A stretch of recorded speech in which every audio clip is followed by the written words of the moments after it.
ನಾನಿವತ್ತು KPSC KS ಪೇಪರ್ನ prelims ಪೇಪರ್ನ ತಗೊಂಡ್ ಬಂದಿದ್ದೀನಿ. Will decode this. ನಿಮಗೆ ಗೊತ್ತಿರೋ ಹಾಗೆ ಮೊದಲನೇದಾಗಿ ನಾವು ಎಕ್ಸಾಮಿನರ್ ಮೈಂಡ್ ಸೆಟ್ನ ಅರ್ಥ ಮಾಡ್ಕೋಬೇಕು. ಎಕ್ಸಾಮಿನರ್ ಮೈಂಡ್ ಸೆಟ್ನ ಅರ್ಥ ಮಾಡ್ಕೊಳ್ಳೋದು ಕ್ವಶನ್ ಪೇಪರ್ ಮುಖಾಂತರ ಮಾತ್ರ. ನಾವು ಎಷ್ಟೇ ಓದಿದ್ರು ಆ ಕ್ವಶನ್ ಪೇಪರ್ನ ಪ್ರಾಪರ್ ಆಗಿ ಅನಲೈಸ್ ಮಾಡಿಲ್ಲ ಅಂದ್ರೆ ವಿ ಕೀಪ್ ಫೇಲಿಂಗ್. ಹಾಗಾಗಿ ನಾನು ಏನ್ ಮಾಡ್ತಿದ್ದೀನಿ ಅಂದ್ರೆ ಒಂದು ಪರ್ಟಿಕ್ಯುಲರ್ ಕ್ವಶನ್, ಆ ಕ್ವಶನ್ಗೆ ರಿಲೇಟೆಡ್ ಈಗ ಮೇಡಮ್ ಬಿಕಾಜಿ ಕಾಮ ಅಂತ ಇದ್ದಾರೆ. ಫಸ್ಟ್ ಅವ್ರು ಯಾರು ಅಂತ ನಾವು ತಿಳ್ಕೊಂಡಾದ್ಮೇಲೆ ಆ ಒಂದು ಪರ್ಸನಾಲಿಟಿಗೆ ಸಂಬಂಧಿತವಾಗಿ ಇನ್ಯಾವ್ದಾದ್ರು ಕ್ವಶನ್ಸ್ ಬಂದಿದೆಯಾ ಅಂತ ನೋಡಿ ಅದ್ರಲ್ಲಿ ಏನ್ ಇಂಪಾರ್ಟೆಂಟ್ ಇದೆ ಅನ್ನೋದನ್ನ ನಾನು ನಿಮಗೆ ತಿಳಿಸ್ತೀನಿ. ಓಕೆನಾ? So consider the following statement related to madam Bhikaiji Cama. ಮೊದಲನೇದಾಗಿ ಇವ್ರು ಯಾರು ಅಂತ ತಿಳ್ಕೊಳ್ಳೋಣ. ಇವರು ಬಂದು ನಮ್ಮ ಫ್ರೀಡಮ್ ಫೈಟರ್ ಅಲ್ಲಿ ಫಸ್ಟ್ ವುಮೆನ್ ಆಗಿದ್ರು.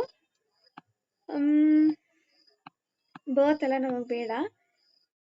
ಇವರು ಬಂದು ದಾದಾಬಾಯಿ ನವರೋಜಿ, ಶ್ಯಾಮಕೃಷ್ಣ ವರ್ಮ ಇವ್ರ ಜೊತೆ ಕ್ಲೋಸ್ ಅಸೋಸಿಯೇಟ್ ಆಗಿ ವರ್ಕ್ ಮಾಡ್ತಿದ್ರು. ಸೊ ಇಲ್ಲಿ ಇಂಪಾರ್ಟೆಂಟ್ ಪಾಯಿಂಟ್ಸ್ ಬರುತ್ತೆ ನೋಡಿ. The famous flag incident. So ಇವ್ರು ಬಂದು ನಮ್ಮ ಫಸ್ಟ್ ಫ್ಲಾಗ್ ಅನ್ನ ಅನ್ಫೋಲ್ಡ್ ಮಾಡಿದವರು ಇವರು. ಓಕೆನಾ? ಅದೇ ಸ್ಟೇಟ್ಮೆಂಟ್ ನ ಇಲ್ಲಿ ಕೊಟ್ಟಿದ್ದಾರೆ. In 1907, she addressed the delegates at International Women's Congress and unfolded the Indian tricolor flag with Vande Mataram written on the middle. ನಮಗ್ ಮೇಡಮ್ ಬಿಕಾಜಿ ಕಾಮ ಅಂದ್ರೆ ಯಾರು ಅಂತ ಗೊತ್ತಿರೋದಿಲ್ಲ, ನಾರ್ಮಲ್ ಆಗಿ ಓದ್ಕೊಂತ ಹೋದ್ರೆ. ಅದಾದ್ಮೇಲೆ ಫ್ಲಾಗ್ ಅಂತೆ, ಆ ಫ್ಲಾಗ್ ಅಲ್ಲಿ ವಂದೇ ಮಾತರಂ ಅಂತೆ, ಇದು ನಮ್ಗೆ ಐಡಿಯಾನೇ ಇರೋದಿಲ್ಲ ಅಲ್ವಾ? ಈ ರೀತಿ ನಾವು ಕ್ವಶನ್ ಪೇಪರ್ ನ ಡಿಕೋಡ್ ಮಾಡೋದ್ರಿಂದ, ಕ್ವಶನ್ ಪೇಪರ್ ಮುಖಾಂತರ ಓದೋದ್ರಿಂದ ನಿಮ್ಗೆ ಸಿಲೆಬಸ್ ಕೂಡ ಹಂಗೆ ರಿವೈಸ್ ಆಗ್ತಾ ಹೋಗುತ್ತೆ, ಮತ್ತೆ ಎಕ್ಸಾಮಿನರ್ ಮೈಂಡ್ ಸೆಟ್ ಕೂಡ ಚೆನ್ನಾಗಿ ಅರ್ಥ ಮಾಡ್ಕೋತೀರಾ. ಓಕೆನಾ? So this statement is correct. Next ಬಂದು ಆ ಫ್ಲಾಗ್ ಯಾವ ತರ ಇತ್ತು ಅನ್ನೋದು ನಿಮ್ಗೆ ಗೊತ್ತಿರಬೇಕು. ಆರಿಜಾಂಟಲ್ ಸ್ಟ್ರಿಪ್ಸ್ ಇತ್ತು, ಲೋಟಸ್ ಇತ್ತು, ವಂದೇ ಮಾತರಂ ಅದರಲ್ಲಿ ಬರ್ತಿತ್ತು. ಮತ್ತೆ ಇವರು ಬಂದು ವಂದೇ ಮಾತರಂ ಅನ್ನೋ ರೆವಲ್ಯೂಷನರಿ ನ್ಯೂಸ್ ಪೇಪರ್ನ ಇದು ಮಾಡಿದ್ದಾರೆ. ಈಗ ಅವ್ರಿಗೆ ರಿಲೇಟೆಡ್ ಆಗಿರುವಂತ ಇಂಪಾರ್ಟೆಂಟ್ ಆಗಿರುವಂತ PYQs ನ ನೋಡ್ಕೊಳ್ಳೋಣ. ಈಗ ನೋಡಿ, ಇದು SSC ಅಲ್ಲಿ ಕೇಳಿರುವಂತದ್ದು. In August 1907, just a second, August 1907, Madam Bikaji Kama became the first person to host Indian flag on foreign soil in ಇಲ್ಲಿ ಜರ್ಮನಿಯಲ್ಲಿ. ಓಕೆನಾ? ಜರ್ಮನಿ. ಅದಾದ್ಮೇಲೆ ನೀವು ಕೀ ಪಾಯಿಂಟ್ಸ್ ಅನ್ನೋದನ್ನ ಓದಿದಾಗ ನಿಮ್ಗೆ ಏನಾಗುತ್ತೆ, ರಿವಿಷನ್ ಆಗುತ್ತೆ. ಅದಾದ್ಮೇಲೆ ಯಾವ್ಯಾವ ಇಂಪಾರ್ಟೆಂಟ್ ಪಾಯಿಂಟ್ಸ್ ನೀವು ಇನ್ಕ್ಲೂಡ್ ಮಾಡಬೇಕು ಅನ್ನೋದು ನಿಮ್ಗೆ ಗೊತ್ತಾಗುತ್ತೆ. She is also known as the mother of Indian revolution. ಅದೇ ಸ್ಟೇಟ್ಮೆಂಟ್ ಇಲ್ಲಿ ಬಂದಿದೆ. ಓಕೆನಾ?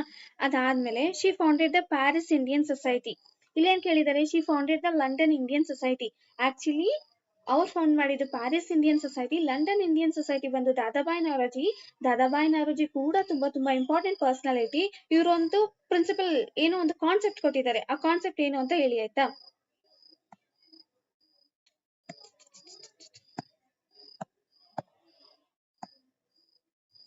ನೆಕ್ಸ್ಟ್ ಮತ್ತೆ NTPC ಅಲ್ಲಿ ಕೇಳಿದ್ದಾರೆ, the tricolour which was hosted in Stuttgart by Madam Kama was smuggled into British Indian by ಇಂದುಲಾ ಲೆಗ್ನಿಕ್ ಅಂತ. ಅಂದ್ರೆ ಏನ್ ಅವ್ರು ಅಲ್ಲಿ ಹೋಸ್ಟ್ ಮಾಡಿರ್ತಾರಲ್ಲ ಅದನ್ನ ತಗೊಂಡ್ ಬಂದಿದ್ದು ಈ ವ್ಯಕ್ತಿ ಅಂತ. ಓಕೆನಾ? ಸೊ ಮತ್ತೆ ಆ ಒಂದು ಫ್ಲಾಗ್ ಬಗ್ಗೆ ಕೇಳಿದ್ದಾರೆ. Who is known as the mother of Indian revolutionary for her pioneering role in the early Indian independence movement and for unfurling the first version of Indian national flag abroad. ಯಾರು? Madam Bhikaiji ಕಾಮ. RRB ಅಲ್ಲಿ ಅದು recent ಆಗಿ 2025 ಅಲ್ಲಿ ಬಂದಿರುವಂತ question ಆಗಿದೆ ಇದು. ಸರಿನಾ? ಸೊ ಇಲ್ಲಿ ಹೇಳ್ತಾರೆ ಮದರ್ ಆಫ್ ಇಂಡಿಯನ್ ರೆವಲ್ಯೂಷನ್ ಅಂತ ಅವ್ರನ್ನ ಕರೀತಾರೆ. ಇಂಟರ್ನ್ಯಾಷನಲ್ ಕಾಂಗ್ರೆಸ್ ಅಲ್ಲಿ ಅವ್ರು ಏನ್ ಮಾಡ್ತಾರೆ, ಫ್ಲಾಗ್ ಅನ್ನ ಅನ್ಫಾಲ್ ಮಾಡ್ತಾರೆ. ವಂದೇ ಮಾತರಂ ಅನ್ನೋ ಸ್ಲೋಗನ್ ಅನ್ನ ಅದರಲ್ಲಿ ಬರ್ತಿದ್ದಾರೆ. ಸೊ ನೀವು ನೋಡ್ತಾ ಹೋದ್ರೆ ದ ಸೇಮ್ ಕೀ ಪಾಯಿಂಟ್ಸ್ ಪ್ರತಿಯೊಂದರಲ್ಲೂ ರಿಪೀಟ್ ಆಗ್ತಾ ಹೋಗುತ್ತೆ. ಅಂದ್ರೆ ನೀವು ಅಷ್ಟನ್ನೇ ನೆನ್ಪಿಟ್ಕೋಬೇಕು ಒಬ್ಬ ವ್ಯಕ್ತಿ ಬಗ್ಗೆ ಅಂತ. ಪ್ಯಾರಿಸ್ ಇದು ನೆನ್ಪಿಟ್ಕೊಳ್ಳಿ. ಪ್ಯಾರಿಸ್ ಇಂಡಿಯನ್ ಸೊಸೈಟಿ ಯಾರು ಫಾರ್ಮ್ ಮಾಡಿದ್ದು ಅಂದ್ರೆ ಬಿಕಾಜಿ ಕಾಮ. ಸೊ ನೀವೇನ್ ಮಾಡ್ಬೇಕು, ನೆಕ್ಸ್ಟ್ ನಿಮ್ ನೋಟ್ಸ್ ಅಲ್ಲಿ ಇಷ್ಟೇ ಇರ್ಬೇಕು. ಏನು ಅಂದ್ರೆ ಮೇಡಮ್ ಬಿಕಾಜಿ ಕಾಮ ಅಂದ್ರೆ okay, she is known as the mother of Indian revolution. ಅದಾದ್ಮೇಲೆ ಏನ್ ಮಾಡಿದ್ರು, ಅವರು ಜರ್ಮನಿಯಲ್ಲಿ ಆ ಒಂದು ಟ್ರೈಕಲರ್ ಫ್ಲಾಗ್ ನ ಅನ್ಫಾಲ್ ಮಾಡಿದ್ರು. ಅದರಲ್ಲಿ ವಂದೇ ಮಾತರಂ ಬರ್ದಿತ್ತು. ಅದಾದ್ಮೇಲೆ ಪ್ಯಾರಿಸ್ ಇಂಡಿಯನ್ ಸೊಸೈಟಿನ ಅವರು ಫೌಂಡ್ ಮಾಡಿದ್ರು. ಇಷ್ಟು ನಿಮ್ಗೆ ಗೊತ್ತಿರ್ಬೇಕು. ಅದಾದ್ಮೇಲೆ ನ್ಯೂಸ್ ಪೇಪರ್ಸ್ ಬಂದು ವಂದೇ ಮಾತರಂ ತೆಲ್ವರ್. ಇಷ್ಟು ಗೊತ್ತಿದ್ರೆ ನಿಮ್ಗೆ ಇವ್ರ ಬಗ್ಗೆ ಮತ್ತೆ ಏನಾದ್ರು ಪ್ರಶ್ನೆ ಬಂದಾಗ ಅದನ್ನ ಆರಾಮ್ಸೆ ನೀವು ಸಾಲ್ವ್ ಮಾಡ್ಬೋದು. ಮತ್ತೆ ಹೇಳಿದ ಹಾಗೆ ದಾದಾಬಾಯಿ ನವರೋಜಿ ಅವರು ತುಂಬಾ ಇಂಪಾರ್ಟೆಂಟ್ ಪರ್ಸನಾಲಿಟಿ. ಅವರು ಕೊಟ್ಟಿರುವಂತ ಕಾನ್ಸೆಪ್ಟ್ಸ್ ಏನೇನ್ ಸೊಸೈಟೀಸ್ ನ ಫಾರ್ಮ್ ಮಾಡಿದ್ದಾರೆ ಅಂತ ನೋಡ್ಕೊಳ್ಳಿ. ನೆಕ್ಸ್ಟ್ ಇದು ಇಂಡಿಯನ್ ಹಿಸ್ಟ್ರಿ. ಮತ್ತೆ ಪಾಲಿಟಿಕ್ ಬಂದ್ರೆ ಕಾನ್ಸ್ಟಿಟ್ಯೂಷನಲ್ ಆಕ್ಟ್ಸ್ ಅದರಲ್ಲಿ 1935 ತುಂಬಾನೇ ಇಂಪಾರ್ಟೆಂಟ್. ಸೊ ನೀವು ಬಹಟೆ ಹಾಕ್ಬೇಕು. 1919, 1909, 1861 ಅದರಲ್ಲಿ ಡಿಸೆಂಟ್ರಲೈಸೇಷನ್ ಸ್ಟಾರ್ಟ್ ಆಗುತ್ತೆ ಅನ್ನೋದು ನಿಮಗೆ ಗೊತ್ತಿರಬೇಕು. ನೆಕ್ಸ್ಟ್ ವಿಂಟೋ ಮಾರ್ಲೆ 1909 ಅಲ್ವಾ, reforms promoted establishment of self government in future. So actually ಇದು ಬಂದು ಸ್ಟಾರ್ಟ್ ಆಗಿದ್ದು 1919 ನಲ್ಲಿ ನಿಮಗೆ ಟ್ರಾನ್ಸ್ಫರ್ ಸಬ್ಜೆಕ್ಟ್ಸ್ ಅಂದ್ರೆ ಏನು, ರಿಸರ್ವ್ ಸಬ್ಜೆಕ್ಟ್ಸ್ ಅಂದ್ರೆ ಏನು ಅಂತ ಗೊತ್ತಿರಬೇಕು. ನೆಕ್ಸ್ಟ್ ಬಂದು it increase the number of seats to provincial and imperial council. ಏನು ಅಂದ್ರೆ ದೇ ಆರ್ ನಾಟ್ ಸ್ಪೆಸಿಫೈಯಿಂಗ್ ಇಷ್ಟೇ ಸೀಟ್ಸ್ ಇನ್ಕ್ರೀಸ್ ಆಯ್ತು ಅಂತ ಏನು ಹೇಳ್ತಿಲ್ಲ. ಮತ್ತೆ ಇನ್ನೊಂದೇನು ಅಂದ್ರೆ ಇನ್ಕ್ರೀಸ್ಡ್ ಅಂದ್ರೆ 1 ಸೀಟ್ ಇನ್ಕ್ರೀಸ್ ಆದ್ರೂ ಕೂಡ ಆ ಸ್ಟೇಟ್ಮೆಂಟ್ ಕರೆಕ್ಟ್ ಆಗುತ್ತೆ. ನೀವು ನೋಡಿದ್ರೆ 1861 ಆದ್ಮೇಲೆ ಸೊ ಪ್ರತಿಯೊಂದು ಸೀಟ್ಸ್ ಏನಾಗುತ್ತೆ ಇಂಡಿಯನ್ಸ್ ಇನ್ಕ್ರೀಸ್ ಆಗ್ತಾ ಹೋಗುತ್ತೆ. ಇಂಟ್ರೊಡ್ಯೂಸ್ ಸೆಪರೇಟ್ ಎಲೆಕ್ಟರೇಟ್ ಅಲ್ವಾ, ಇಂಟ್ರೊಡ್ಯೂಸ್ ಮಾಡಿದ್ರು. ಆದ್ರೆ ಯಾರಿಗೆ ಇಂಟ್ರೊಡ್ಯೂಸ್ ಮಾಡಿದ್ರು ಅಂತ ನೀವು ಹೇಳಿ, ಓಕೆನಾ. Next 1 Indian in viceroy executive council was appointed. ಯಾರು ಅದನ್ನ ನೀವು ತಿಳಿಸಿ. ಈಗ ನಾವೇನ್ ಮಾಡೋಣ ಅಂದ್ರೆ ಮಿಂಟೋ ಮಾರ್ಲೆ ರಿಫಾರ್ಮ್ಸ್ 1909 ಓದೋಣ. ಸೊ ಬ್ರಿಟಿಷ್ ಲಾ ಇದನ್ನ ಇಂಟ್ರೊಡ್ಯೂಸ್ ಮಾಡಿದ್ರು. ಏನಕ್ಕೆ ಅಂದ್ರೆ ಇಲ್ಲಿ ಏನಾಯ್ತು, ಇಂಡಿಯನ್ ರೆಪ್ರೆಸೆಂಟೇಷನ್ ಯಾರ್ಯಾರು ಇದ್ರಲ್ಲ ಅದೆಲ್ಲ ಇನ್ಕ್ರೀಸ್ ಆಗ್ತಾ ಹೋಯ್ತು, both at the central level and state level. Expanded central and provisional legislative councils allowed more Indians. Members could discuss budget and ask questions. So ಇದು ಕೇಳ್ತಾರೆ. ಆಕ್ಚುಲಿ ಸ್ಟಾರ್ಟ್ ಆಗಿದ್ದು 1892 ಅಲ್ಲಿ ಬಜೆಟ್ ಡಿಸ್ಕಸ್ ಮಾಡಕ್ಕೆ. ಸೊ ಕ್ವಶನ್ಸ್ ನ ಕೇಳಕ್ start ಆಗಿದ್ದು ಇದರಲ್ಲಿ 1909 ಅಲ್ಲಿ. ಅದಾದ್ಮೇಲೆ ನಾನು ಹೇಳೋದಲ್ಲ, ಸೆಪರೇಟ್ ಎಲೆಕ್ಟರೇಟ್ಸ್ ಯಾರು ಕೊಡ್ತಾರೆ ಅಂದ್ರೆ ಮುಸ್ಲಿಮ್ಸ್ ಕೊಡ್ತಾರೆ. ನೀವು ಎಕ್ಸಿಕ್ಯೂಟಿವ್ ಕೌನ್ಸಿಲ್ಗೆ ಯಾರು ಅಪಾಯಿಂಟ್ ಆದ್ರು ಅಂತ ಹೇಳಿ.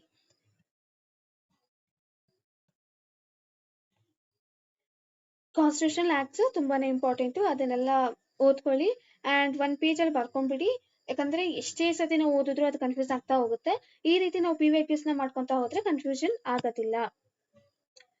ಇದನ್ನ ಹೆಂಗ್ ಮಾಡ್ಬೇಕು ಅಂದ್ರೆ ಸಿಂಪಲ್, ಆ ಪರ್ಟಿಕ್ಯುಲರ್ ಆಕ್ಟ್ ನ ಹಾಕಿ ನೀವು ಗೂಗಲ್ ಅಲ್ಲಿ ಆ ಪರ್ಟಿಕ್ಯುಲರ್ ಆಕ್ಟ್ ನ ಹಾಕಿ PYQ ಟೆಕ್ಸ್ಟ್ ಬುಕ್, ಆ ಪರ್ಟಿಕ್ಯುಲರ್ ವರ್ಡ್ ಅನ್ನ ಹಾಕಿ PYQ ಟೆಕ್ಸ್ಟ್ ಬುಕ್ ಹಾಕಿದ್ರೆ ಕೊಡುತ್ತೆ.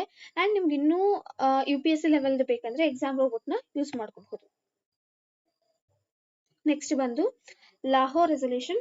ಸೊ ಇಲ್ಲಿ ನೋಡಿ ಸೆಲೆಕ್ಟ್ ಇನ್ಕರೆಕ್ಟ್ ಅಂತ ಹೇಳಿದ್ದಾರೆ, ಅಂದ್ರೆ ಯಾವ್ದು ರಾಂಗ್ ಇದೆ ಅದನ್ನ ನೀವು ಸ್ಟೇಟ್ಮೆಂಟ್ ನ ಚೂಸ್ ಮಾಡ್ಬೇಕು ಅಂತ ಹೇಳಿದ್ದಾರೆ. ಮೊದಲನೇದಾಗಿ ಲಾಹೋರ್ ರೆಸಲ್ಯೂಷನ್ ಅಂದ್ರೆ ಸೊ ಇದು ಬಂದು all India Muslim League adopt ಮಾಡ್ಕೊಂಡಿದ್ದು. ಏನಕ್ಕೆ ಅಂದ್ರೆ ಆ ನಮ್ಮ ಒಂದು ದೇಶ ಏನಿತ್ತಲ್ಲ ಆಗ ವಿತೌಟ್ ಅಂದ್ರೆ ಬಿಫೋರ್ ಪಾರ್ಟಿಷನ್ ಅಲ್ಲಿ ಮುಸ್ಲಿಂ ಮೆಜಾರಿಟಿ ಯಾವ್ಯಾವ ಏರಿಯಾಸ್ ಇದೆಯೋ ಅದನ್ನೆಲ್ಲ ಇಂಡಿಪೆಂಡೆಂಟ್ ಸ್ಟೇಟ್ಸ್ ಆಗಿ ಮಾಡಬೇಕು ಅಂತ ಹೇಳಿ ತಂದಂತದ್ದು ಲಾಹೋರ್ ರೆಸಲ್ಯೂಷನ್.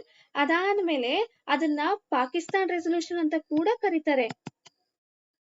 ಆದರೆ ಅದರಲ್ಲಿ ಯಾವುದೇ ರೀತಿಯ ಪಾಕಿಸ್ತಾನ್ ಅನ್ನೋ ವರ್ಡ್ ನ ಎಕ್ಸ್ಪ್ಲಿಸಿಟ್ ಆಗಿ ಮೆನ್ಷನ್ ಅವರು ಮಾಡಿಲ್ಲ, ಓಕೆನಾ. ಸೊ ಇದರಲ್ಲಿ it was adapted by the all India Muslim League in March 1940. ನಾವು KPSC ಎಕ್ಸಾಮ್ಸ್ ಓದ್ಬೇಕಾದ್ರೆ ಡೇಟಾ ಫ್ಯಾಕ್ಟ್ಸ್ ತುಂಬಾನೇ ಇಂಪಾರ್ಟೆಂಟ್ ಆಗುತ್ತೆ. UPSC ಅಲ್ಲಿ ಡೇಟಾನ ಚೇಂಜ್ ಮಾಡುವಂತ ಚಾನ್ಸಸ್ ಜಾಸ್ತಿ ಇರುತ್ತೆ. ಬಟ್ ನಾವು KPSC ಈ ತರ PESC ಓದ್ಬೇಕಾದ್ರೆ ಡೇಟಾ ಫ್ಯಾಕ್ಟ್ಸ್ ತುಂಬಾನೇ ಇಂಪಾರ್ಟೆಂಟ್ ಆಗುತ್ತೆ, ಅದನ್ನ ನೆನಪಲ್ಲಿ ಇಟ್ಕೊಳ್ಳಿ. Next resolution stated that the areas in which the Muslims are numerically in majority as in the north western. ನಿಮ್ಗೆ ಗೊತ್ತಿರೋ ಹಾಗೆ ಈ ಕಡೆ ಅಲ್ವಾ ಮುಸ್ಲಿಂ ಜಾಸ್ತಿ ಇದ್ದಿದ್ದು. ಸೊ ಅದೇನಾಗಬೇಕಾಗಿತ್ತು, ಅದನ್ನ ಇಂಡಿಪೆಂಡೆಂಟ್ ಸ್ಟೇಟ್ಸ್ ಆಗಿ ಕನ್ವರ್ಟ್ ಮಾಡಬೇಕು ಅಂತ ಹೇಳ್ತಾರೆ. ಅದಾದ್ಮೇಲೆ resolution does not include the word Pakistan anywhere. ಇವೆಂತೂ ನಮ್ಗೆ ಇದು ಒಂಥರ ಎಕ್ಸ್ಟ್ರೀಮ್ ವರ್ಡ್ ಅಂತ ಅನ್ಸಿದ್ರು ಕೂಡ ಲಾಹೋರ್ ರೆಸಲ್ಯೂಷನ್ ಅಲ್ಲಿ ಯಾವುದೇ ರೀತಿಯ ಪಾಕಿಸ್ತಾನ್ ಅನ್ನೋ ಪದವನ್ನ ಇನ್ಕ್ಲೂಡ್ ಮಾಡಿಲ್ಲ. Next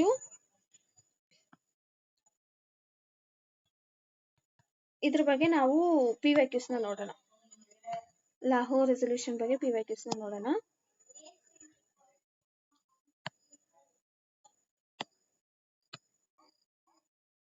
Which of the following resolution formally declared a separate nation for Muslims of British India during the freedom struggle? ಯಾವ್ದಂದ್ರೆ ಲಾಹೋರ್ ರೆಸಲ್ಯೂಷನ್, ಓಕೆನಾ. ಅಂಡ್ ಇನ್ನೊಂದಿದೆ ಲಾಹೋರ್ ಸೆಷನ್ ಇದೆ, ಲಾಹೋರ್ ರೆಸಲ್ಯೂಷನ್ ಇದೆ. ಈ ಎರಡರ ಮಧ್ಯೆ ಕನ್ಫ್ಯೂಷನ್ ಬೇಡ, ಈ ಎರಡರ ಬಗ್ಗೆನು HYT ಮಾಡಿ. The famous Pakistan resolution was passed at ಎಲ್ಲಿ? ಲಾಹೋರ್. ಓಕೆನಾ? ಈಗ ನೀವು ಇಲ್ಲಿ ನೋಡಿದ್ರೆ ಇಲ್ಲಿ ನಿಮಗೆ ಗೊತ್ತಾಗುತ್ತೆ ಏನಂದ್ರೆ it was planned in the resolution that the majority area of Muslims in India, the northwestern and eastern zones, were grouped to constitute the independent state in which the constituted unit shall be sovereign and autonomous ಅಂತ ಹೇಳ್ತಾರೆ.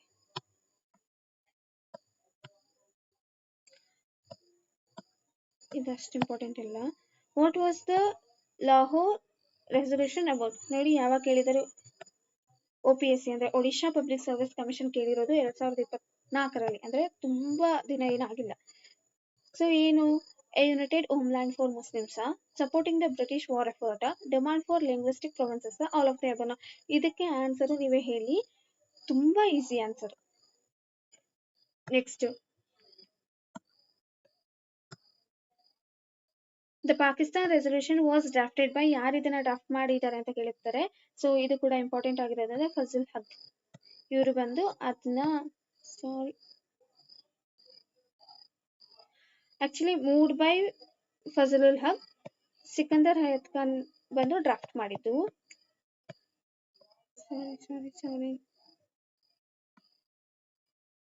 ನೋಡಿ, it was formally moved in the general session by Fazl Haq, ಆದ್ರೆ ಅದನ್ನ draft ಮಾಡಿದ್ದು ಸಿಕಂದರ್ ಹಯತ್ ಖಾನ್. ಇದು ಅಂದ್ರೆ data ನೆನ್ಪಿಟ್ಕೊಳ್ಳೋದು ತುಂಬಾನೇ ಒಳ್ಳೇದು. ನಾನು ಹೇಳದ್ನಲ್ಲ, ಲಾಹೋರ್ ಸೆಷನ್ ಬೇರೆ, ಲಾಹೋರ್ ರೆಸಲ್ಯೂಷನ್ ಬೇರೆ.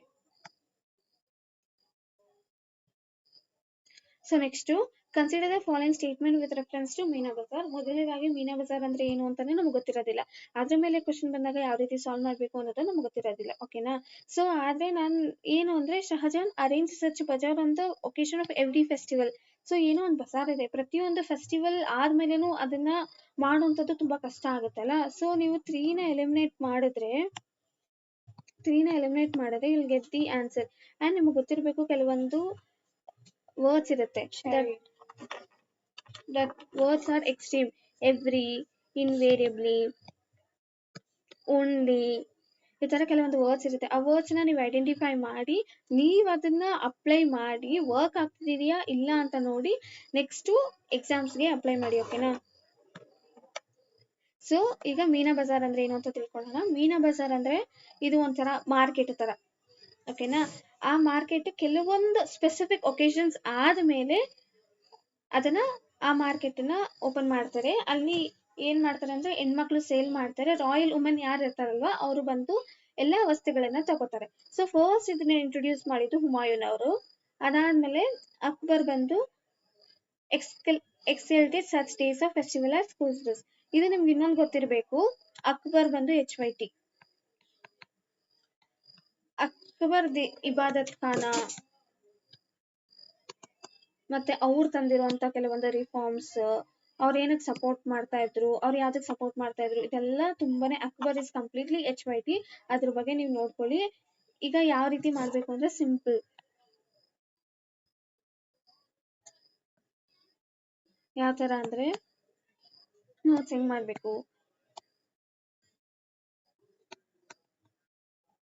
ಅಕ್ಬರ್ PYQ ಟೆಕ್ಸ್ಟ್ ಬುಕ್ ಅಂತ ಹಾಕಿ, ನಿಮ್ಗೆ ಇಲ್ಲಿ ಬರುತ್ತೆ. ಸೊ ಇದರಲ್ಲಿ ನೀವು ನೋಡ್ತೀರಾ, with reference to Akbar conquest consider the following and arrange them in chronological order ಅಂತ ಇರುತ್ತೆ. ಸೊ ಇದರಲ್ಲಿ ನೀವು ನೋಡಿದಾಗ ನಿಮ್ಗೆ ಇಲ್ಲಿ ಪಾಯಿಂಟ್ಸ್ ಕೊಟ್ಟಿರ್ತಾರೆ. ಆ ಪಾಯಿಂಟ್ಸ್ ಅಲ್ಲಿ ಟೈಮ್ ಲೈನ್ ಇರುತ್ತೆ. ಅದ್ರಲ್ಲಿ ನಿಮ್ಗೆ ಯಾವ್ದು ಇಂಪಾರ್ಟೆಂಟ್ ಅಂತ ಅನ್ಸುತ್ತೆ ಅದನ್ನ, ಕೆಲವೊಂದು ಪಾಯಿಂಟ್ಸ್ ತುಂಬಾನೇ ಇಂಪಾರ್ಟೆಂಟ್ ಇರುತ್ತೆ, ಅದನ್ನ ಬರ್ಕೊಳ್ಳಿ. ಅಂಡ್ ನೀವು ಅದೇ ತರ ಪ್ರತಿಯೊಂದು ಕ್ವಶನ್ ಸಾಲ್ವ್ ಮಾಡ್ತಾ ಹೋದ್ರೆ ನಿಮ್ಗೆ ಗೊತ್ತಾಗುತ್ತೆ, okay fine, this are the things that is asked by that particular commission ಅಂತ.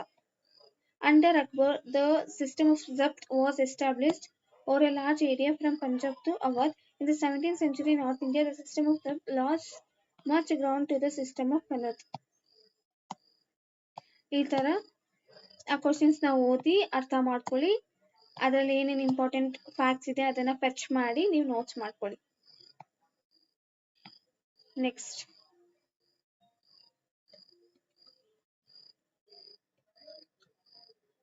Which of the following statements relation to Shivaji ತುಂಬಾ ಇಂಪಾರ್ಟೆಂಟ್. ಮರಾಠ ಅಡ್ಮಿನಿಸ್ಟ್ರೇಷನ್ ಯಾವ ರೀತಿ ಬರುತ್ತೆ, ಯಾವ ರೀತಿ ಅವರು ರೆವೆನ್ಯೂ ಕಲೆಕ್ಟ್ ಮಾಡ್ತಾರೆ ಅಂದ್ರೆ ಚೌತು ಮತ್ತು ಸರ್ದೇಶ್ ಮುಖಿ ಅಂತ ಎರಡು ರೀತಿಯ ಅವರು ಟ್ಯಾಕ್ಸಸ್ ನ ಕಲೆಕ್ಟ್ ಮಾಡ್ತಾರೆ, ಅದು ಇಂಪಾರ್ಟೆಂಟ್. ಎಷ್ಟು ಕಲೆಕ್ಟ್ ಮಾಡ್ತಾರೆ ಅನ್ನೋದು ಕೂಡ ಇಂಪಾರ್ಟೆಂಟ್. ಅಂಡ್ ಇನ್ನೊಂದೇನು ಅಂದ್ರೆ Shivaji was the only son of the Shahaji. So ನಾನು ಹೇಳಿದ್ನಲ್ಲ ಕೆಲವೊಂದು ಎಕ್ಸ್ಟ್ರೀಮ್ ವರ್ಡ್ಸ್ ಇರುತ್ತೆ, ಎಕ್ಸ್ಟ್ರೀಮ್ ವರ್ಡ್ಸ್ ಎಲಿಮಿನೇಟ್ ಮಾಡಿದ್ರೆ will get the answer. So ಅದನ್ನ ಐಡೆಂಟಿಫೈ ಮಾಡುವಂತ ಜವಾಬ್ದಾರಿ ನಿಮ್ದು. ಏನಕ್ಕೆ ಅಂದ್ರೆ ಎಕ್ಸಾಮ್ ಪ್ರೆಷರ್ ಅಲ್ಲಿ ಕೆಲವೊಂದ್ ಟೈಮ್ ನಾವು ಆ ಪರ್ಟಿಕ್ಯುಲರ್ ಎಕ್ಸ್ಟ್ರೀಮ್ ಸ್ಟೇಟ್ಮೆಂಟ್ ನ ಅಥವಾ ಎಕ್ಸ್ಟ್ರೀಮ್ ವರ್ಡ್ ನ ಹುಡುಕೋದಕ್ಕೆ ಹೋಗೋದಿಲ್ಲ, ಅಥವಾ ಅದಲ್ಲಿದ್ರು ಕೂಡ ಆ ಎಕ್ಸಾಮ್ ಪ್ರೆಷರ್ ಅಲ್ಲಿ ಏನಾಗುತ್ತೋ ಗೊತ್ತಿಲ್ಲ ನಾವು ಬಿಟ್ಬಿಡ್ತೀವಿ. ಹಾಗಾಗಿ ಪ್ರತಿಯೊಂದು ಕ್ವಶನ್ ಅನ್ನ ಕರೆಕ್ಟ್ ಆಗಿ ಓದಿ ಅದನ್ನ ಅರ್ಥ ಮಾಡ್ಕೊಂಡು ಅದನ್ನ ಸಾಲ್ವ್ ಮಾಡೋದು ನಮ್ಮ ಜವಾಬ್ದಾರಿ ಆಗಿರುತ್ತೆ. ಅದೇನ್ ರಿಸಲ್ಟ್ ಬಂದ್ಮೇಲೆ ನಾವೇನು ಮಾಡಕ್ಕಾಗಲ್ಲ.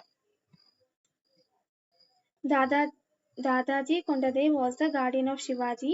Shivaji conquered Jali in 1656. ಇದು ಬಂದು ಫ್ಯಾಕ್ಟ್ ಡೇಟಾ ಹೇಳಿಲ್ವಾ, ಈ ಫ್ಯಾಕ್ಟ್ ಡೇಟಾ ನಮಗೆ ಗೊತ್ತಿರಲೇಬೇಕು. ಶಿವಾಜಿ ಕಾನ್ಕ್ವೆರ್ ಜಾವ್ಲಿ ಫ್ರಮ್ ಮಲೋಜಿ ಬೋಸಾಲೆ, ಅದೆಲ್ಲ ಚಂದ್ರರಾವ್. ಮತ್ತೆ Shivaji was the only son of the Shahaji. ನಿಮ್ಗೆ if you know the Shivaji ಮಾತ್ರ ಅಲ್ಲ ಬೇರೆಯವರು ಇದ್ರು ಅಂತ ಈಸಿಯಾಗಿ ಎಲಿಮಿನೇಟ್ ಮಾಡಿ you can come in to the correct answer. ಸ್ವಲ್ಪ ನಾವು ಶಿವಾಜಿ ಬಗ್ಗೆ ಓದ್ಕೊಳ್ಳೋಣ. ಬರ್ತಿದ್ದೀನಿ.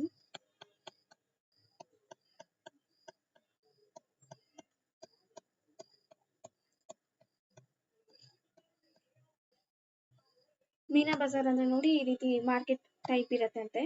So special market that is organised by the Mughal empire under the Akbar. ಅದನ್ನ ಫಸ್ಟ್ ಇಂಟ್ರೊಡ್ಯೂಸ್ ಮಾಡಿದ್ದು ಹುಮಾಯೂನ್.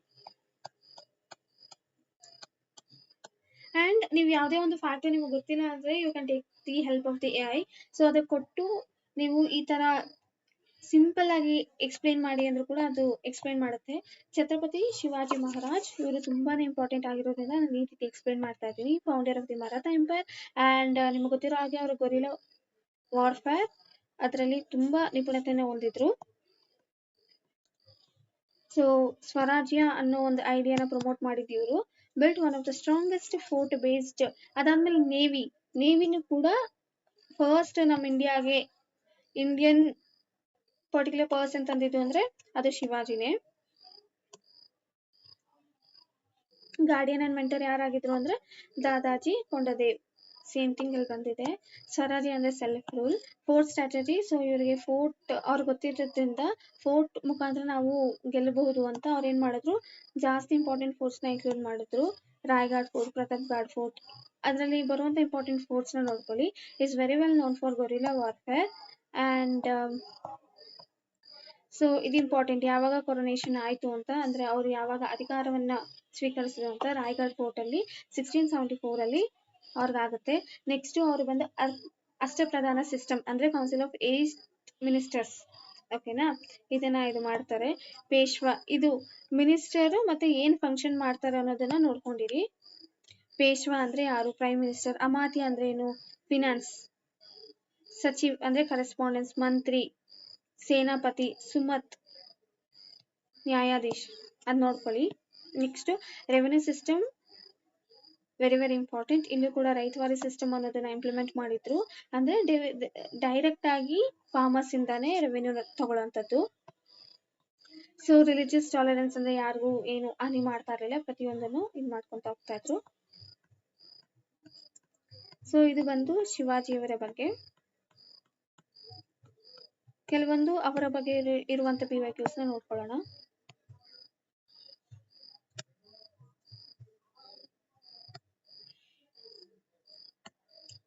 ಇದು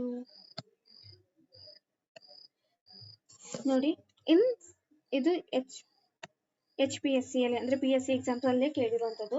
ಇಲ್ಲಿ ನಾನು ಹೇಳಿದ್ನಲ್ಲ ಡೇಟಾ ಮತ್ತೆ ಫ್ಯಾಕ್ಟ್ಸ್ ತುಂಬಾನೇ ಇಂಪಾರ್ಟೆಂಟ್ ಆಗುತ್ತೆ. ಅದ್ರಲ್ಲಿ ನಾವು ಒಂಚೂರು ತಪ್ಪಿದ್ರು ಕೂಡ we might lose marks. So in 1676 Shivaji crown himself formally at Raigad.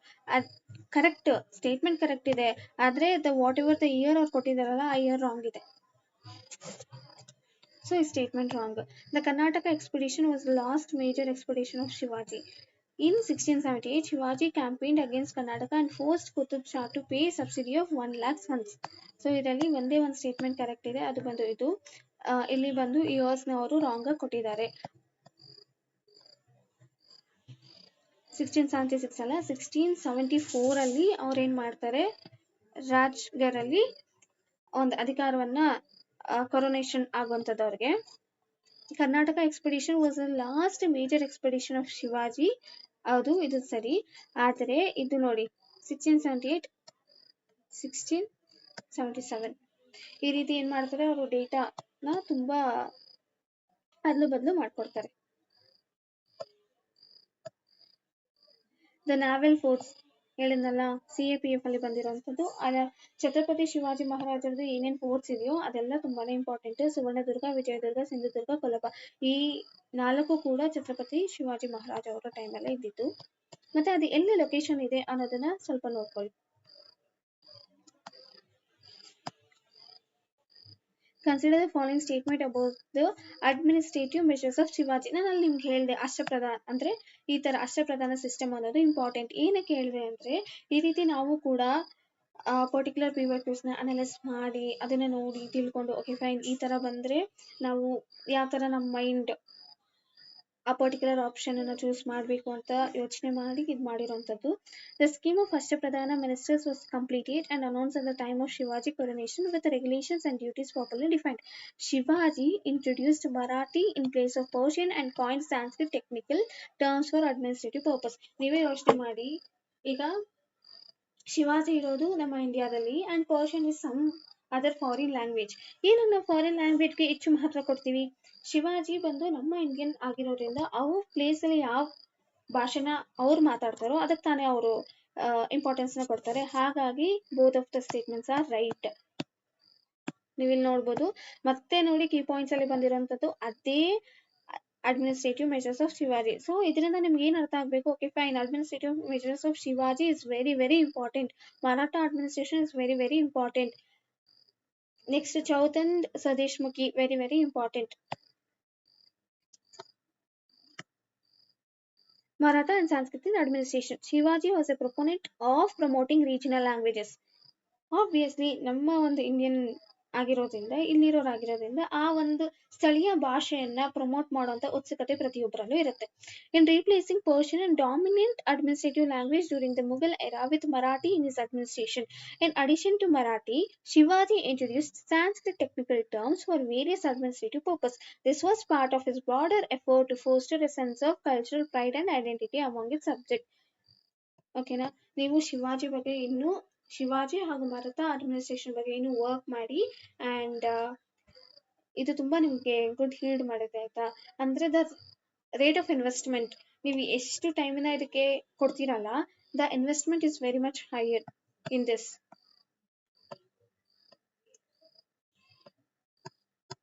Shivaji agriculture reforms were revolutionary. ನೋಡಿ, ಇದು UGC ಅಲ್ಲಿ ಕೇಳಿರೋಂಥದ್ದು. Shivaji has instructed his people to provide the peasant with sufficient food twice a day. Shivaji made available advance without interest called tagai to buy wool and agriculture tools. Shivaji gave the peasant the concession of repaying the loan over a period of 8 to 10 years. Shivaji collected revenue only in cash. ನೋಡಿ, ನಮ್ಗೆ ನಾವು ಓದಿರ್ತೀವಿ ಆಯ್ತಾ, agriculture reforms ಬಗ್ಗೆ ಓದಿರ್ತೀವಿ, but ಇಷ್ಟು in detail ಆಗಿ ನಾವು ಓದಿರೋದಿಲ್ಲ. ಆದ್ರೆ ನೀವು ಒಂದೇ ಒಂದು ಆಪ್ಷನ್ ಅನ್ನ ಇಟ್ಕೊಂಡು you can come in to the answer. ಏನು ಅಂದ್ರೆ Shivaji collected revenue in only in cash. So ನಮಗೆ ಏನಾಗುತ್ತೆ, ಒಂದು ರೆವೆನ್ಯೂನ ಕೊಡ್ಬೇಕಾದ್ರೆ ಈಗ ಓನ್ಲಿ ಕ್ಯಾಶ್, ಬಟ್ ಆಗ ಯಾವ ರೀತಿ ಇತ್ತು ಅಂದ್ರೆ ಕ್ಯಾಶ್ ಕೊಡ್ಬೋದು ಅಥವಾ ಅವ್ರು ಏನ್ ಬೆಳೆದಿರ್ತಾರಲ್ಲ ಬೆಳೆನ ಅದರಲ್ಲಿ ಇಷ್ಟು ಪಾಲು ಅನ್ನೋದನ್ನ ಕೊಡ್ಬೋದು. So Shivaji collected revenue only in cash ಅನ್ನೋದನ್ನ ನಿಮಗೆ ಗೊತ್ತಾಗಿ ಅದನ್ನ ರಾಂಗ್ ಮಾಡಿದ್ರೆ ಯು ಕ್ಯಾನ್ ಈಸಿಲಿ ಡಿ ಹೋಯ್ತು ABCE ಓನ್ಲಿ. ಆ ರೀತಿ ನೀವು ಈಸಿಯಾಗಿ ಆನ್ಸರ್ಗೆ ಬರ್ಬೋದು. ಎಲ್ಲಾನು ಓದ್ತೀನಿ, ಎಲ್ಲಾ ನಾನು ನಾಲೆಜ್ ಇಂದಾನೆ ಸಾಲ್ವ್ ಮಾಡ್ತೀನಿ, ಇಟ್ಸ್ ವೆರಿ ಹಾರ್ಡ್. ಹಾಗಾಗಿ ಈ ರೀತಿ ನೀವು ಪೇಪರ್ನ ಅನಲೈಸ್ ಮಾಡ್ತಾ ಮಾಡ್ತಾ ಮಾಡ್ತಾ ನಿಮ್ಗೂ ಆ ಒಂದು ಇದು ಬಂದ್ಬಿಡುತ್ತೆ. Shivaji sent an ambassador to Bombay to negotiate an agreement with the English. His chief motivation was to secure English aid against the cities of Danda. He wanted to supply grenades, mortars and other.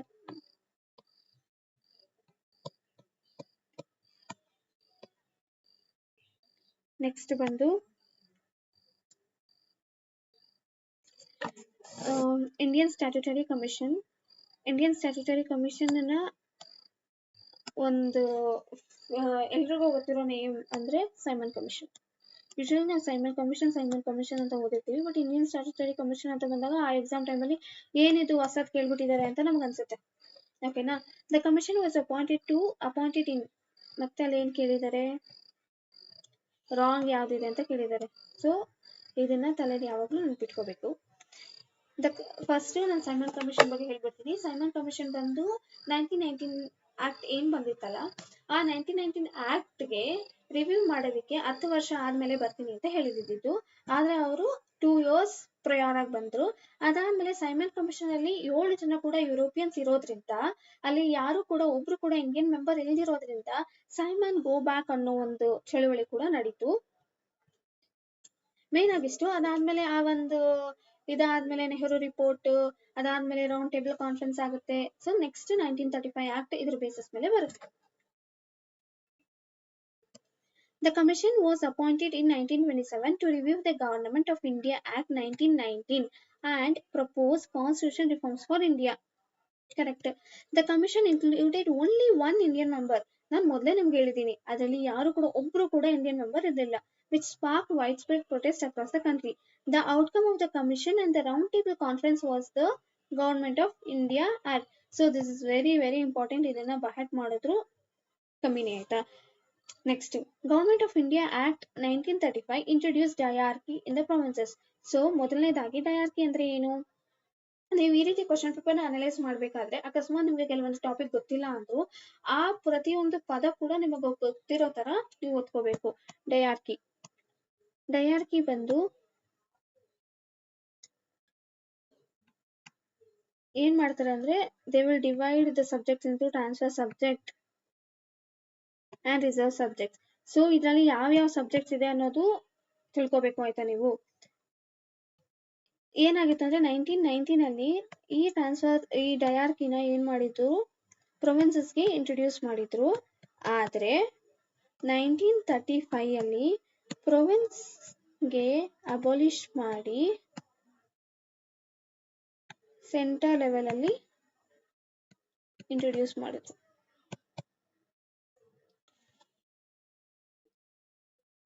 Government of 1935 act ತುಂಬಾನೇ important, ಅದನ್ನ ತಿಳ್ಕೊಳ್ಳಿ. And incorrect ಇರೋದ್ರಿಂದ ನಾವು ಇದು ಮಾಡಿದ್ರಿ. So ಈ ಒಂದು ಸೆಷನ್ದು main idea ಬಂದು, ನಾನು ಈ ಒಂದು ಪರ್ಟಿಕ್ಯುಲರ್ ಪೇಪರ್ ಕರೆಕ್ಟ್ ಆನ್ಸರ್ ಕೊಡೋದಲ್ಲ, ಅದನ್ನ ಎಲ್ಲಾರು ಮಾಡಿರ್ತಾರೆ. ಬಟ್ ನಾನು as A student, as an aspirant ಆಗಿ ಒಂದು ಪೇಪರ್ನ ಯಾವ ತರ ನಾನು ನೋಡ್ತೀನಿ, ಯಾವ ತರ ಅದನ್ನ ಸಾಲ್ವ್ ಮಾಡೋದಕ್ಕೆ ಟ್ರೈ ಮಾಡ್ತೀನಿ. ಇವನ್ ನಾನು ಕೂಡ ಇದರಲ್ಲಿ beginner, I have tried my level best in order to analyse the PYQs. And ನಾನು ಏನನ್ನ ಅದರಲ್ಲಿ ಕಲ್ತಿದ್ದೀನಿ ಅದನ್ನ ನಾನು ನಿಮ್ಗೆ ಈ ಒಂದು ಪ್ಲಾಟ್ಫಾರ್ಮ್ ಮುಖಾಂತರ ಹೇಳೋದಕ್ಕೆ ಇಚ್ಛೆ ಪಡ್ತೀನಿ ಅಷ್ಟೇ. ಯೂಶಲಿ ನಾನು ಎಷ್ಟು ನೆನ್ಪಿಟ್ಕೊಳ್ಳೋಕೆ ಟ್ರೈ ಮಾಡಿದ್ರು ಕೂಡ ಆಥರ್ ನೆನ್ಪಿಟ್ಕೊಳ್ಳೋಕೆ ಕಷ್ಟ. ಸೊ ನಾನು ಈ ತರ ಪರ್ಟಿಕ್ಯುಲರ್ ಕ್ವಶನ್ಸ್ನೆಲ್ಲ ತುಂಬ ಬಿಡ್ತೀನಿ. ಅಂಡ್ ಇನ್ನೊಂದೇನು ಅಂದ್ರೆ, ನಮ್ಗೆ ಅಕಸ್ಮಾತ್ ಗೊತ್ತಿರೋ ಆಥರ್ ಇದ್ರೆ ಈಸಿ ಆಯ್ತಾ. ಅಂದ್ರೆ well known personality, for example Dadabhai Naoroji ಆಗಿರ್ಬೋದು, ನಮ್ಗೆ ಗೊತ್ತು ಏನು ಡ್ರೈನ್ ವೆಲ್ತ್ ಇದು ಮಾಡಿದ್ದಾರೆ ಅಂತ. ಸೊ ಆ ತರ ನೋನ್ ಪರ್ಸನಾಲಿಟೀಸ್ ಇದ್ದಾಗ ಅದನ್ನ ಈಸಿಯಾಗಿ ಕಂಡುಹಿಡಿಬಹುದು. ಆದ್ರೆ ಇವ್ರು ಏನ್ ಕೇಳಿದ್ದಾರೆ, national movement in the princely state of Mysore has been divided and the following periods in a book called the political economy of indirect rule Mysore. Okay fine, ಅಕಸ್ಮಾತ್ ನೀವು ಓದಿದ್ರೆ, ನೀವು ಓದಿರೋದ್ರಲ್ಲಿ ಬಂದಿದ್ರೆ ನಿಮ್ ಲಕ್, ನೀವೇನೋ ಇದರಲ್ಲಿ ಕಂಡುಹಿಡಿತೀರಾ ಮಾಡ್ತೀರಾ ಅಂತ ಹೇಳ್ಬೋದು. ಆದ್ರೆ ಎಕ್ಸಾಮ್ ಅಲ್ಲಿ ನಾನು ಹೇಳ್ತಿದ್ದೀನಿ, ಎಕ್ಸಾಮ್ ಅಲ್ಲಿ ಈ ತರ ಸುಮ್ಮನೆ ನಮ್ಗೆ ಗೊತ್ತಿಲ್ದಿರೋ ಕ್ವಶನ್ ಅನ್ನ ಯಾವುದೋ ಒಂದು ಟಿಕ್ ಮಾಡೋದು ಬದಲು, it's better to leave that particular question which is very very very factual. Next, ಇದು ಕೂಡ Naga revolt was due to faulty system of renting out large tracts of land to the highest bidder, a practice which led to the great oppression and discontent. The above statement reflects on the nature of Naga revolt of 1830-31 to whom this statement belongs to. ಈ ತರದ್ದು ಅಷ್ಟೇ, it's very hard to remember for me because you will have so much content to remember ಅಲ್ಲ. So ಈಗ ನೀವು solve ಮಾಡ್ಬೇಕಾದ್ರೆ ಮಾಡಿ, ಆದ್ರೆ exam ಟೈಮಲ್ಲಿ ನಿಮ್ಗೆ ಗೊತ್ತಿದ್ರೆ ಮಾತ್ರ ಮಾಡಿ. ಈ ತರದ್ರಲ್ಲಿ ದುಃಖ ಅಂತೂ ಮಾಡ್ಬಿಡಿ. Next very very important theme ಬಂದು ಅಜಂತಾ ಕೇವ್ಸ್ ಅಂತ ಇದೆ, ಎಲ್ಲೋರಾ ಕೇವ್ಸ್ ಅಂತ ಇದೆ. ಇದು ತುಂಬಾನೇ ಇಂಪಾರ್ಟೆಂಟ್ ಆಯ್ತಾ. ಸೊ ಅದರಲ್ಲಿ ನಾವೇನ್ ಮಾಡ್ಬೋದು ಅಂದ್ರೆ, ಕೆಲವೊಂದು ರಿಲಿಜಿಯಸ್ ಇದಿದೆ. ಸೊ ಅದರಲ್ಲಿ ಪೇಂಟಿಂಗ್ಸ್ ನಾವು ನೋಡ್ಬೋದು. ಮತ್ತೆ ಕೈಲಾಸನಾಥ ಟೆಂಪಲ್ ಅಂತ ಇದೆ, ಇದ್ರ ಬಗ್ಗೆ ನೀವು ಸ್ವಲ್ಪ ಹೋಗಿ ತಿಳ್ಕೊಳ್ಳಿ. To which sect Ajanta most of the painting belong? ಏನು ಅಂದ್ರೆ the first thing is Buddhism and Jainism is important. ನಿಮ್ ಯಾವುದೇ ಪೇಪರ್ನ ನೀವು ತೆಗೆದು ನೋಡಿದ್ರು at least directly or indirectly you will find one question that is related to Buddhism or Jainism. ಆ ರೀತಿ ಇರುತ್ತೆ ಆಯ್ತಾ. So most of the painting ಯಾರಿಗೆ ಬಿಲಾಂಗ್ ಆಗುತ್ತೆ ಅಂದ್ರೆ ಮಹಾಯಾನ ಸೆಟ್ ಆಫ್ ಬುದ್ಧಿಸಮ್ಗೆ ಬಿಲಾಂಗ್ ಆಗುತ್ತೆ. ನಾವು ಫಸ್ಟ್ ಅಜಂತ ಅಂದ್ರೆ ಏನು ಅಂತ ನೋಡ್ಕೊಂಡ್ಬಿಡೋಣ. Ajanta caves, Ajanta caves, Ellora caves. ಇಲ್ಲಿ ನೋಡಿ ಈ ರೀತಿ ಪೇಂಟಿಂಗ್ಸ್ ಮಾಡಿರ್ತಾರೆ.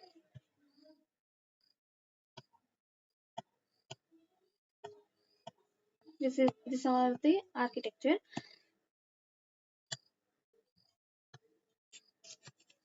ಮೊದಲನೇದಾಗಿ ಅಜಂತ ಕೇವ್ಸ್. ಅಜಂತ ಕೇವ್ಸ್ ಬಂದು ರಾಕೆಟ್, ಸೊ ಇದು ಎಸ್ಪೆಷಲಿ ಬುದ್ಧಿಸ್ಟ್ ಕೇವ್ಸ್ ಆಗಿರುತ್ತೆ. ಅದಾದ್ಮೇಲೆ ಇದು ಯಾವ ನದಿ ಹತ್ರ ಇರುತ್ತೆ ಅಂದ್ರೆ ಒಬೆರಾ ರಿವರ್ ಅಲ್ಲಿ ಇರುತ್ತೆ. ಸೊ ನಿಮ್ಗೆ ಗೊತ್ತಿರಬಹುದು ಇದು UPSC ಅಲ್ಲಿ ಬಂದಿರುವಂತ PYQ. ಅಜಂತ ನೆನ್ಪಿಟ್ಕೊಳ್ಳಿ, Ajanta is completely for Buddhism.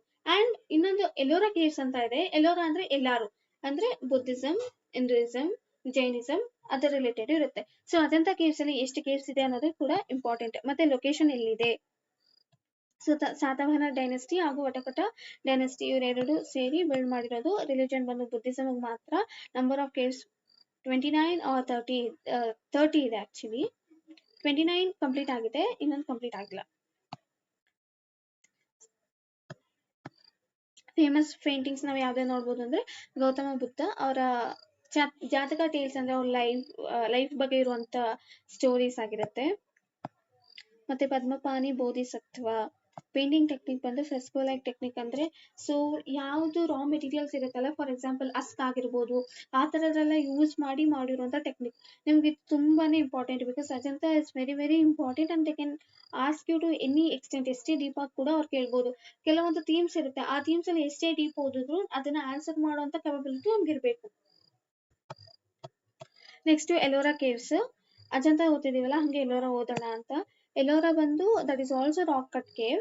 Ellora ಬಂದು ರಿಲಿಜಿಯಸ್ ಹಾರ್ಮನಿನ ಡಿಪಿಕ್ಟ್ ಮಾಡುತ್ತೆ ಬಿಕಾಸ್ ಅದು ಬುದ್ಧಿಸಮ್, ಜೈನಿಸಮ್, ಹಿಂದೂಯಿಸಮ್ ಈ ಮೂರದ್ದು ಕೂಡ ಇನ್ಕ್ಲೂಡ್ ಆಗಿದೆ. 34 ಕೇವ್ಸ್ ಇದೆ.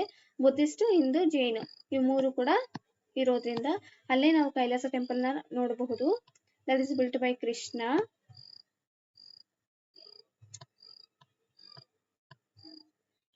ಸೊ ಅಲ್ಲಿ ನಾವು ಯಾವ್ಯಾವ sculpture Ramayana related, Mahabharata related, Shiva related, Vishnu related, Buddhism ಅಂದ್ರೆ ಬುದ್ಧ ರಿಲೇಟೆಡ್, ಜೈನಿಸಮ್ ಅಂದ್ರೆ ಮಹಾವೀರ ಅವರ ರಿಲೇಟೆಡ್ ಎಲ್ಲ ನಾವು ನೋಡ್ಬೋದು. ಅಂಡ್ ಡಿಫರೆನ್ಸಸ್ ನಿಮ್ಗೆ ಗೊತ್ತಿರಬೇಕು. Ajanta is for only Buddhism and Ellora ಏನಕ್ಕೆ ಇವತ್ತು ಹೇಳ್ತಿದ್ದೀನಿ ಅಂದ್ರೆ ಇದನ್ನೇ ಅವರು ಟ್ರಾಪ್ ಆಗಿ ನಮಗೆ ಕೊಟ್ಬಿಡ್ತಾರೆ. ಸೊ ಅಜಂತ ಬಂದು ಬುದ್ಧಿಸಮ್, ಹಿಂದೂಯಿಸಮ್, ಜೈನಿಸಮ್ ಅಂತ ಮೂರು ಕೊಟ್ಟು ಎಲ್ಲೋರಾ ಬಂದು ಓನ್ಲಿ ಫಾರ್ ಬುದ್ಧಿಸಮ್ ಅಂತ ಕೊಡ್ತಾರೆ. ಸೊ ಹಾಗಾಗಿ we should be very very careful in those things. ಈಗ ಅಜಂತ ಕೇವ್ಸ್ಗೆ ರಿಲೇಟೆಡ್ ಆಗಿರುವಂತ ಕೆಲವೊಂದು PYQs ನ ನಾವು ನೋಡೋಣ.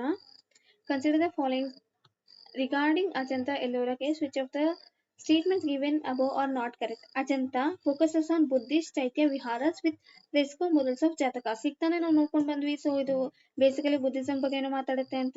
Ellora uniquely integrates in the Buddhist Jain caves including Kailasa top down excavation.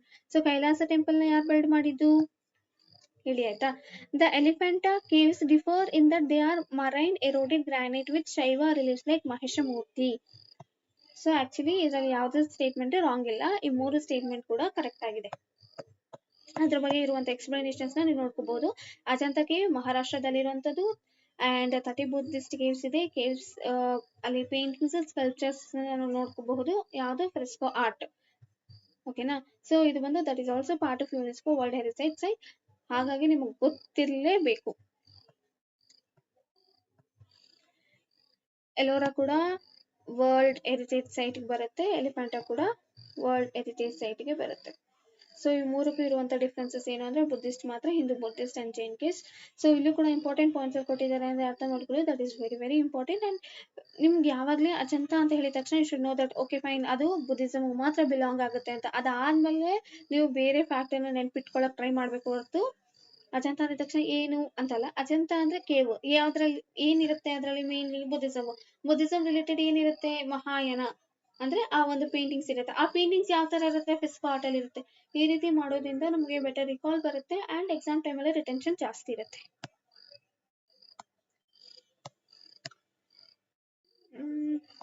Next C Ajanta caves ಬಗ್ಗೆನೇ ಕೇಳಿದ್ದಾರೆ 2025 ಅಲ್ಲಿ CET ಎಕ್ಸಾಮ್ ಅಲ್ಲಿ. They are located in the Aurangabad district, ಮಹಾರಾಷ್ಟ್ರದಲ್ಲಿ ಇರುವಂತದ್ದು. It has 29 caves built over a period of almost 8 century. Cave number 26 is very big and entire interior is covered with variety of Buddha images. The biggest one is Mahapariниಬ್ಬನ image. Actually biggest one ಅದಲ್ಲ. And ಇದರಲ್ಲಿ the first two statements are correct. 29 complete ಆಗಿದೆ, but including ಅಂದ್ರೆ complete ಇರೋದು total ಇರೋದು 30, 29 constructions complete ಆಗಿದೆ. ಈಗ ನೋಡಿ complete ಏನು ಪೇಂಟಿಂಗ್, ಅಜಂತ ಪೇಂಟಿಂಗ್ ಅಲ್ಲಿ ಯಾವ ರೀತಿ ಇದೆ ಅನ್ನೋದು ಎಷ್ಟು ಡೀಪ್ ಆಗಿ ಕೊಟ್ಟಿದ್ದಾರೆ ಅಂದ್ರೆ, the surface of the rock was coated with clay mixed with rice earth and gum and a coat of lime was applied over this. The outline drawing was done first on the lime coating and colors were added subsequently. So ಎರಡು statement correct. ಏನಕ್ಕೆ ಅಂದ್ರೆ Ajanta painting ಯಾವ ರೀತಿ ಮಾಡಿದ್ದಾರೆ ಅನ್ನೋದನ್ನ ಈ ಒಂದು A kind of description ತರ ಅವರು ಕೊಟ್ಟಿರುವಂತದ್ದು ನೋಡಿ. ಸೊ ಈ ಪಾಯಿಂಟ್ಸ್ ನ ಓದ್ಕೊಳ್ಳಿ, ಅರ್ಥ ಮಾಡ್ಕೊಳ್ಳಿ and please right on your notes. And ಇದನ್ನೆಲ್ಲ ನೀವು ಕಂಪ್ಲೀಟ್ ಆಗಿ ಓದೋದಕ್ಕೆ ಆಗೋದಿಲ್ಲ. ಇದನ್ನ ನಾನು ಯಾವ ರೀತಿ ಅರ್ಥ ಮಾಡ್ಕೊಳಕ್ ಸ್ಟಾರ್ಟ್ ಮಾಡಿದೆ ಅಂದ್ರೆ ಶಾಂತಪ್ಪ ಸರ್ ಇಂದ. ಶಾಂತಪ್ಪ ಸರ್ ಬಂದು HYT ಕ್ಲಾಸಸ್ ನ ಮಾಡ್ತಾರೆ. ಸೊ ಅದರಲ್ಲಿ ಐ ಹೀಲ್ಡಿಂಗ್ ಟಾಪಿಕ್ಸ್ ಏನ್ ಓದಬೇಕು ಏನು ಓದಬಾರ್ದು ಅಂತ ಕ್ಲಿಯರ್ಲಿ ಡಿಸ್ಟಿಂಗ್ವಿಶ್ ಮಾಡ್ತಾರೆ. Actually it brought ಇಮ್ಮನ್ಸ್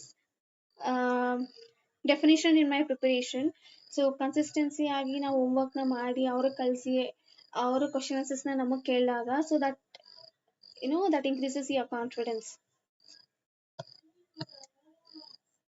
what do the paintings of Ajanta depict? ಏನ್ ಡಿಪಿಕ್ಟ್ ಮಾಡುತ್ತೆ? Jatakas. Jatakas is related to Buddhism. So ನಿಮ್ಗೆ ನೋಡಿ ಬುದ್ಧಿಸಂ ಅಂತ ಗೊತ್ತಿದ್ರೆ ಸಾಕು, ಎಷ್ಟೊಂದು ಕ್ವಶನ್ಸ್ ನಮಗೆ ಸಾಲ್ವ್ ಆಗುತ್ತೆ. And Buddhism and Jainism is very very important. Please do homework on this.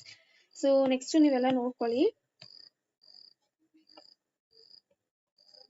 ಈಗ next Rajaram Mohan Roy is also very important personality.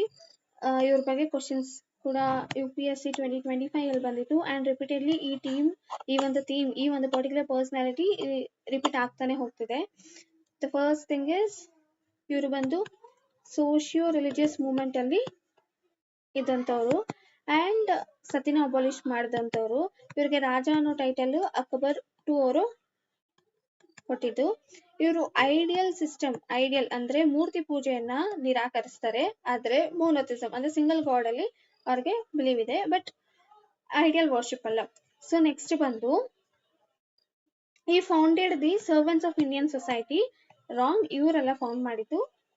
Actually, Servants of Indian Society is founded by Gopala Krishna Gokhale. He is also one of the prominent personality. Mahatma ಗಾಂಧಿಗೆ ಗುರುಗಳವರು, ಅವರು ಮಹಾತ್ಮ ಗಾಂಧಿನ ಗುರು ಅಂತ ಸ್ವೀಕರಿಸ್ತಾರೆ. So Mahatma Gandhi is also prominent personality. ನಿಮ್ಗೆ ಹೆಂಗಾದ್ರೂ ಮಾಡಿ ಅದು ಬರುತ್ತೆ, ಅಂದ್ರೆ directly or indirectly you will get at least 1 or 2 questions in your paper. Sorry. ಈಗ ರಾಜಾರಾಮ್ ಮೋಹನ್ ರಾಯ್ ಬಗ್ಗೆ ನೋಡಿ. ಆಕ್ಚುಲಿ UKPSC ಅಲ್ಲಿ 2022 ಅಲ್ಲಿ ರಾಜಾರಾಮ್ ಮೋಹನ್ ರಾಯ್ ಗಿಫ್ಟ್ ಮೋನೋಥಿಸ್ಟ್ ಅಂತ ಒಂದು ಬರ್ದಿದ್ರು. ಅದನ್ನ ಯಾವ ಲ್ಯಾಂಗ್ವೇಜ್ ಅಲ್ಲಿ ಅಂತ ಬರ್ತಿದ್ರು ಅಂದ್ರೆ ಪರ್ಷಿಯನ್ ಲ್ಯಾಂಗ್ವೇಜ್. ಅದನ್ನ ಏನಂತ ಕರೀತಾರೆ ಅಂದ್ರೆ ತುಫತ್ ಉಲ್ ಮುಹಾವಿದ್ದೀನ್ ಅಂತ ಕರೀತಾರೆ. ನಾವು ಅಕಸ್ಮಾತ್ PYQs ನ ಈ ರೀತಿ ಸಿಸ್ಟಮ್ಯಾಟಿಕ್ ಆಗಿ ಸಾಲ್ವ್ ಮಾಡಿದ್ರೆ we could have easily solved this question. And ನಿಮ್ಗೆ ಇನ್ನೊಂದು ಏನು ಅಂದ್ರೆ ಗೋಪಾಲ ಕೃಷ್ಣ ಗೋಖಲೆ ಅವರು ಸರ್ವೆಂಟ್ಸ್ ಆಫ್ ಇಂಡಿಯನ್ ಸೊಸೈಟಿನ ಫಾರ್ಮ್ ಮಾಡಿದ್ದಾರೆ. ಅದು ರಾಜಾರಾಮ್ ಮೋಹನ್ ರಾಯ್ ಎಲ್ಲ ಅಂತ ಗೊತ್ತಾಗಿದ ತಕ್ಷಣ can easily read in this answer. ಓಕೆನಾ. ಸೊ ಸತಿಪ್ರಥನ ಅಬಲಿಷ್ ಮಾಡಿದ್ದು ಅವರೇ. ಆಗ ಟೈಮಲ್ಲಿ ಅವ್ರ ಜೊತೆ ಇದ್ದಿದ್ದು Lord William Bentinck. Rajaram Mohan Roy was one of the founders of Brahmo Sabha. Atmiya ಸಭಾವನ್ನ ಕೂಡ ಅವರ ರಚನೆ ಮಾಡಿದ್ರು. ಅದಾದ್ಮೇಲೆ he has done wonderful job in field of politics, public administration, education ಹಾಗೂ ರಿಲಿಜನ್ ಬಗ್ಗೆ ವೇದಾಂತ ಕಾಲೇಜ್ನ ಕೂಡ ಅವ್ರು ಎಸ್ಟಾಬ್ಲಿಷ್ ಮಾಡಿದ್ರು. ರಾಜಾರಾಮ್ ಮೋಹನ್ ರಾಯ್ ಅವರಿಗೆ ಫಾದರ್ ಆಫ್ ಇಂಡಿಯನ್ ರೆನೆಸೆನ್ಸ್ ಅಂತ ಕೂಡ ಕರೀತಾರೆ.